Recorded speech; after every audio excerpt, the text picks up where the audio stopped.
Bonjour à tous et bienvenue dans cette nouvelle vidéo qui s'inscrit dans la série consacrée aux astuces de développement web. Aujourd'hui, nous allons créer un menu responsive qui s'adapte à tous les supports de navigation, que ce soit à écran large comme les PC et les TV ou à petit écran comme les smartphones et les tablettes. Le résultat ressemblera à ceci. Dans la page HTML, nous avons intégré un menu dans la balise nav avec 5 entrées qui sont censées rediriger l'utilisateur vers les pages accueil qui sont nous, services, partenaires et contacts. Le style appliqué se trouve dans la feuille qui s'appelle menu.css, qui ressemble préalablement à ceci. Sur le navigateur, on aura le résultat suivant.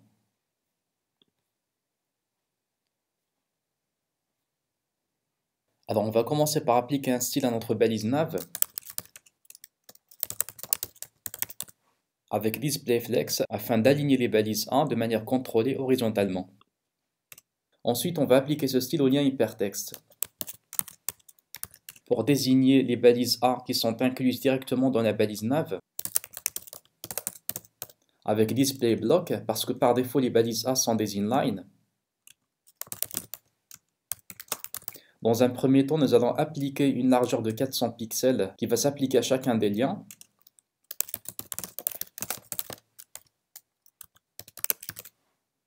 Ensuite, on va appliquer une couleur d'arrière-plan pour les liens, transparente de préférence, et je vais opter pour un noir transparent. Déjà avec ça, on aura le résultat suivant.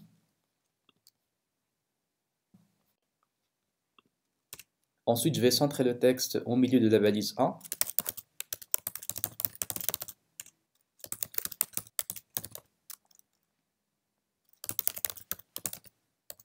Box Sizing avec la valeur Border Box permet de maintenir la largeur 400 pixels même si on applique des paddings internes.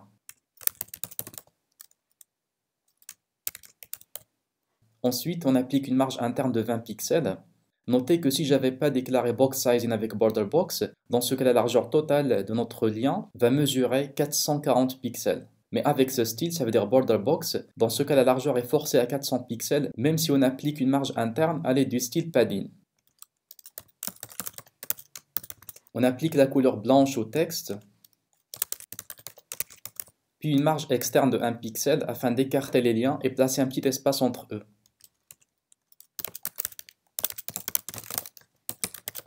Text Decoration None, c'est pour supprimer le souligné qui marque les liens hypertextes par défaut.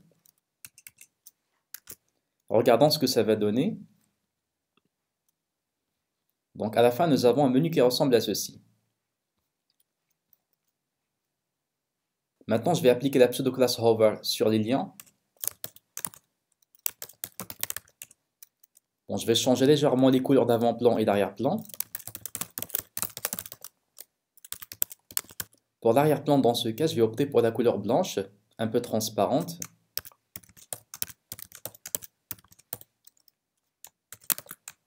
Ça permet de démarquer le lien survolé.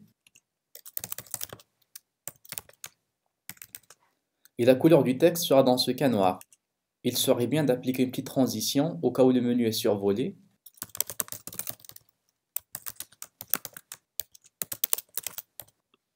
Je ferai pareil pour l'état initial. Exécutant. Alors nous avons ce résultat. Maintenant, je vais appliquer les Media Queries afin de changer le style au cas où le support devient plus étroit. Donc, je mettrai le point de basculement par exemple, c'est 960 pixels. Bien sûr, vous pouvez choisir des valeurs différentes si vous voulez. Ensuite, je vais modifier le style appliqué à la balise nav. À l'état initial, c'était displayFlex. Maintenant, ça deviendra block. Afin d'aligner le menu verticalement. Et je mettrai aussi position absolute afin de ne pas pousser les éléments qui viendront après comme les images ou les textes. Comme ça, on aura le menu qui va survoler les éléments de la page. Donc regardons ce qui va se passer.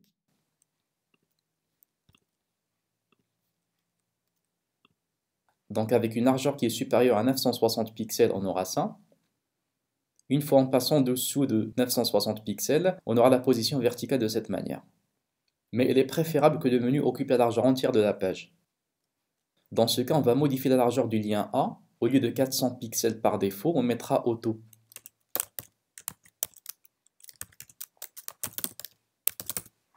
Comme ça. Voilà. Mais puisque c'est positionné, dans ce cas, ça ne va pas occuper la largeur entière de la page. Donc on va appliquer le left et le right sur la balise nav.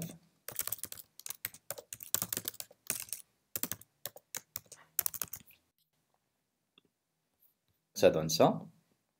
Au-dessus de 960 pixels et en dessous de 960 pixels. En général, quand vous passez sur un écran plus étroit, le menu ne s'affiche pas directement. Souvent, on a une sorte de bouton sur lequel on clique et puis le menu apparaît. Et si on reclique dessus, le menu disparaît aussitôt. Alors on va faire pareil.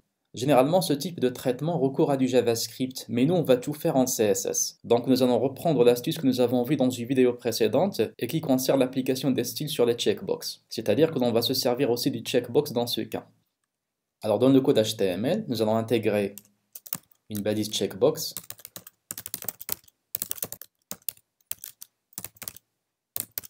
que l'on va identifier par CH. Donc on aura ça. L'idée maintenant, c'est que quand le checkbox est décoché, le menu disparaît. Et quand l'utilisateur la coche, le menu apparaîtra. Alors on va faire ceci. C'est-à-dire si le checkbox est coché, la balise nav qui est située juste après, on va lui appliquer ce style. Mais avant d'appliquer le style, il faut d'abord appliquer un style par défaut sur la balise nav au cas où on passe sur un écran plus étroit. On mettra par exemple transform,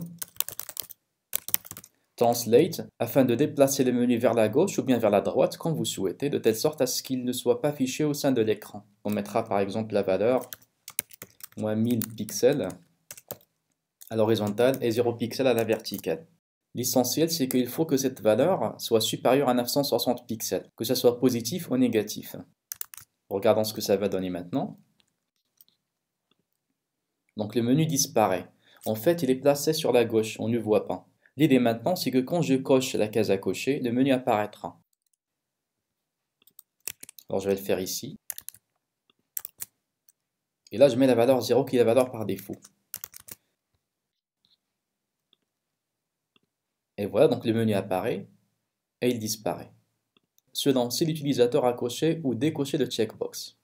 On va appliquer une petite animation sur l'apparition et la disparition du menu, toujours avec les transitions.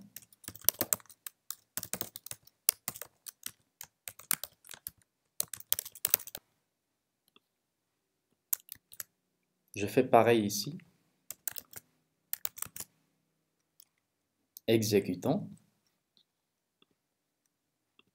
Voilà, donc ça apparaît d'une manière animée. Et ça disparaît de la même manière. Cependant, le checkbox n'est pas approprié pour ce genre d'application. Déjà, sa forme est un peu moche. En plus, ce n'est pas intuitif du tout de cliquer sur le checkbox afin de faire apparaître le menu. Donc, ce que nous allons faire, c'est encore recourir à la balise label,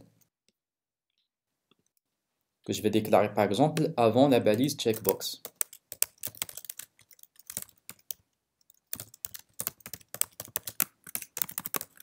C'est-à-dire que j'ai associé cette balise label à ce checkbox par le biais de l'ID CH. Maintenant, on va appliquer un style sur la balise label. Là par exemple.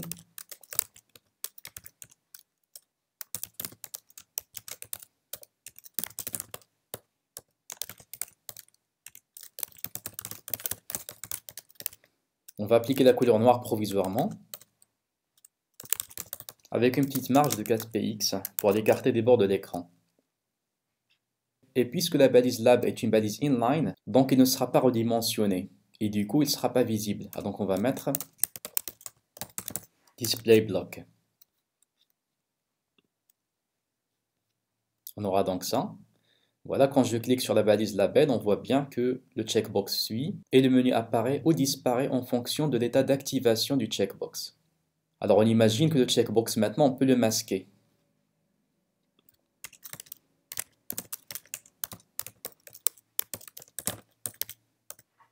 Comme ça.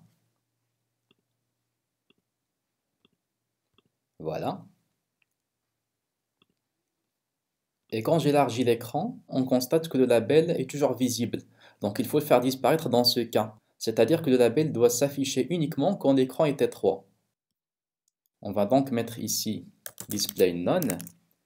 Et c'est plutôt ici, ça veut dire dans la Media Query, que l'on va mettre lab Display Block, comme ceci. Alors là, c'est sur un écran large. Et sur un écran étroit, le label apparaît. Quand je clique, le menu apparaît. Et quand je reclique, le menu disparaît. La dernière chose à faire maintenant, c'est appliquer un style plus approprié au label. Donc on va essayer de réussir la forme conventionnelle du bouton, c'est-à-dire les trois barres qui sont alignées verticalement. On va juste appliquer Linear Gradient, comme ceci. Background.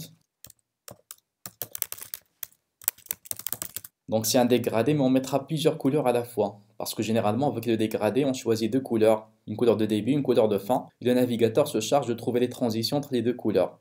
Nous, par contre, nous allons définir des couleurs qui sont nettes, c'est-à-dire sans nuance, en appliquant le pourcentage de cette manière.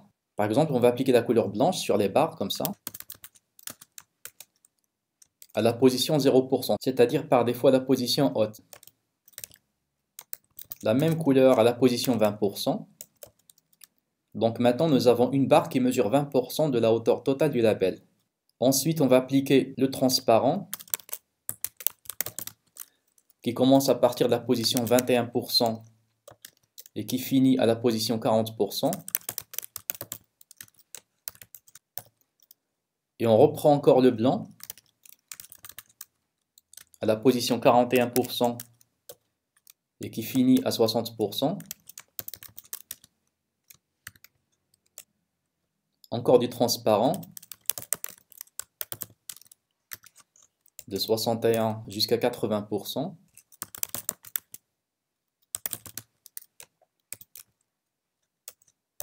Et enfin le blanc pour constituer la dernière barre de 81 à 100%. Regardons ce que ça va donner. Donc notre barre ressemble à ceci. Le menu apparaît et là il disparaît. Et sur un écran large, nous avons le menu qui s'affiche de manière horizontale par défaut. Alors on se contente de ça pour cette astuce. Merci pour votre attention et à la vidéo prochaine.